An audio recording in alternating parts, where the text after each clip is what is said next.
Hey guys, welcome back to my channel. If this is your first video, hi, I'm Alaina, and this is the Organized Money, where we talk about planning, productivity, organization, and managing money. Today's video is going to be how to reconcile your budget. If you have ever set up your budget and you want to know how to actually reconcile it, then today's video is for you. So my husband and I just returned back from our trip. We were out of town visiting family for Thanksgiving, and if you didn't see the videos prior to us leaving, I did a Thanksgiving, like a vacation budget with me, and also a cash envelope video showing you how I set up my cash envelopes for travel. And today we're going to be reconciling the two to show you exactly how we did on our trip and how you can actually reconcile your budget at the end of the week or when you come back from a trip. So I kept my budget within my Classic Happy Planner, and I don't usually keep my budget information in here, but because we were traveling and I was only taking this planner with me, I did decide to keep my budget planner at home and use this one in order to stay on top of all of my numbers while we were gone.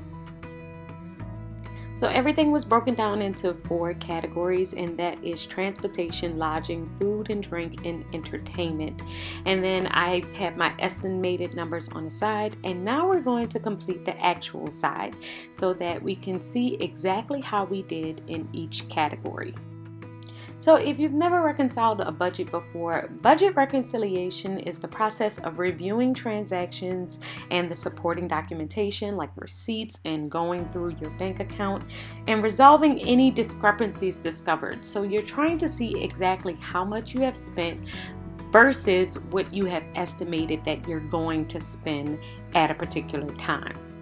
So my budget was broken down into 2 sections. The first section is all of the money that was left in my account. So anything that has an A next to it was money that was actually in my account, and anything else was cash that I took out of the account in order to pay for everything else.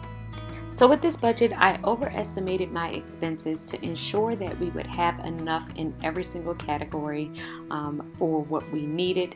And so when I'm doing my actuals, we will just kind of go through every single section and try and see how much we actually spent in that section.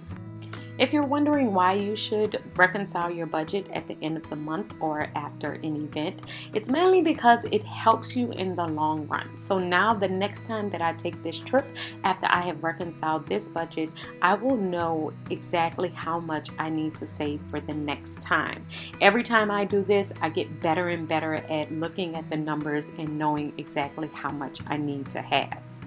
So the first category is airfare, and as you guys know, I have a credit card. It's a Southwest credit card that helps me rack up points, so I did not have to pay any airfare for this trip. I was able to purchase all 4 of our tickets with our airline points, and so that helped out the budget immensely because you see $1,200 of that was actually covered.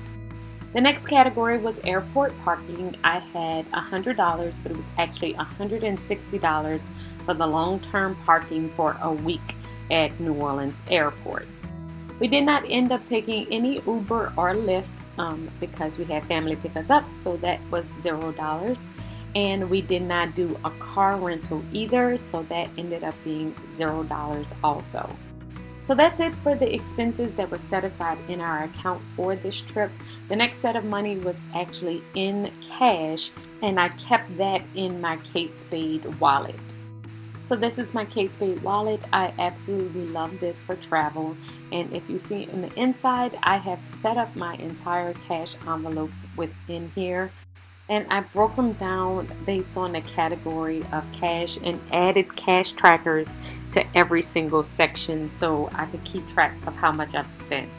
As you're doing your budget reconciliation, it is super important that you reconcile your cash because cash can get away from you so quickly. We can spend it up so fast and not even realize how we spent it, and because it's cash, it's not easily trackable. So I like to keep these cash trackers within my Kate Spade envelope to keep track and jot things down of how much I've spent on what. So for our snacks, we ended up spending all $50. So I'm just going to add $50 to my actual under the snacks and water, and then turn to the next page, which is coffee and treats. And I ended up moving the amount that was in this envelope over to the restaurant's envelope because we ended up spending more than the $200 that was in that category. So as you can see, I wrote on the tracker move to restaurants and took out the $50 there and added it to the restaurants category. So I'm just going to put a 0 here to keep track that I didn't really spend any money on coffee or treats. I only spent it on snacks, water, groceries, and restaurants. For my restaurants, I still have some cash here, but this was probably the envelope that got the most activity. So I'm going to count how much I have left and try and reconcile how much I actually spent.